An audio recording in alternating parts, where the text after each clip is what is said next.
मिष्टी और रिया। आम की कहानी। गर्मियों की दोपहर थी। बाहर धूप इतनी तेज थी कि सब कुछ सुनसान सा लग रहा था।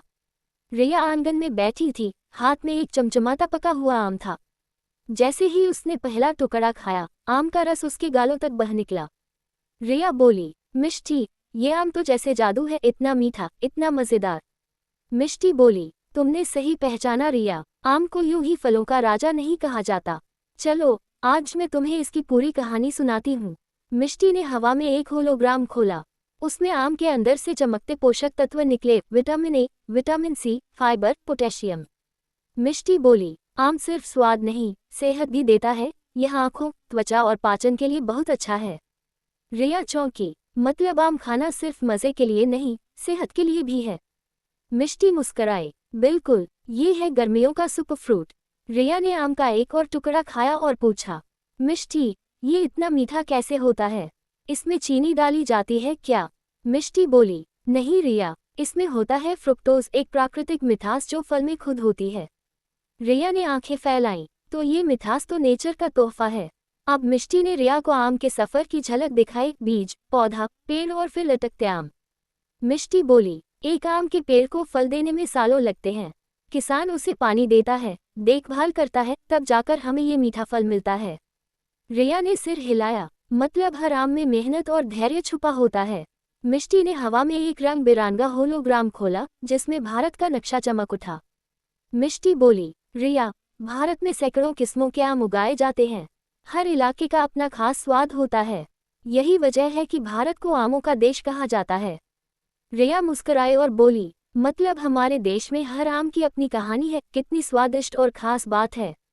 रिया और मिष्टी एक मेले में पहुंचे जहां आम पापड़, अचार और आम की रबड़ी बिक रही थी। मिष्टी बोली, क्या तुम जानती हो, महाकवि कालिदास ने भी अपनी कविताओं में आम की सुंदरता का जिक्र किया है। रिया चकित होकर बोली, मतलब आम सिर्फ खाने का नहीं, कविता और संस्कृति का भी हिस्सा है।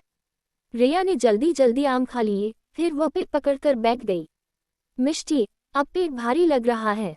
मिष्टी हंसते हुए बोली, रिया, स्वाद में संतुलन जरूरी है, ज्यादा खाना भी नुकसान कर सकता है। अब मिष्टी ने रसोई का दृश्य दिखाया, दादी अचार बना रही थी, मम्मी आमरस, बच्चे आम पापड़। रिया मुस्कराई, मैंने तो सोचा था आम बस खाया जाता है, ये तो जादुई फल निकला। मिष्टी बोली, हाँ, आम से स्वाद की दुनिया बनती है। रिया ने आम की गुठली उठाई। मिष्टी, क्या मैं इसे लगाकर आम का पेड़ उगा सकती हूँ? मिष्टी बोली, जरूर, लेकिन इसमें चाहिए देखभाल, प्यार और धैर्य। रिया बोली, मैं तैयार हूँ, आज से मैं आम उगाऊंगी। रिया बगीचे में गई, मिट्टी खोदी, गुठली लगाए और पानी डाला। मिष्टी बोली, तुमने बीज नहीं बोया, उम्मीद बोई है। कुछ दिनों में एक छोटा पौधा निकला। रिया उसे रोज पानी देती और मुस्कुराकर देखती। मिष्टी, रिया बोली, अब जब भी मैं आम खाती हूँ, मुझे उसकी मेहनत और प्रकृति की ताकत याद आती है। मिष्टी बोली, शाबाश रिया, अब तुम आम की असली समझदार दोस्त बन चुकी हो। शिक्षा, आम सिर्फ स्वाद नहीं, सेहत और ऊर्जा का स्रोत है। इसके पीछे किसान की मेहनत और प्रकृति की शक्ति होती है। हर चीज का संतुलन जरूरी होता है, चाहे वो स्वाद ही क्यों न हो। आम हमारी संस्कृति, इतिहास और रसोई का खास हिस्सा है। एक बीज से पेड़ तक का सफर हमें सिखाता है प्रकृति से जुड़ाव, देखभाल और उम्मीद। अगर आपको हमारा वीडियो पसंद आया तो सब्सक्राइब करना न भूलें।